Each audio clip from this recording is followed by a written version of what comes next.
I watched a show. I watched a show last night. এখানে show ওয়ার্ডটা কোন personal show এর আগে আমাদের কি আছে? শো এর আগে হচ্ছে আমাদের একটা ডিটারমিনার আছে বা একটা আর্টিকেল আছে।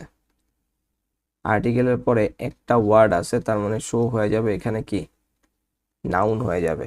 শো হয়ে যাবে এখানে নাউন। আচ্ছা, আমি যদি এভাবে বলি show me your ID card, এখানে শো ওয়ার্ডটা কোন পার্সোনাল হবে? এখানে শো ওয়ার্ডটা কোন পার্সোনাল হবে? শো, এখানে শো ওয়ার্ডটা কিন্তু ভার্ব হয়ে যাবে। অর্থাৎ দুইটা সেন্টেন্সে শো ওয়ার্ডটা একই, কিন্তু এক জায়গায় নাউন হিসেবে ব্যবহার হচ্ছে, এক জায়গায় ভার্ব হিসেবে ব্যবহার হচ্ছে।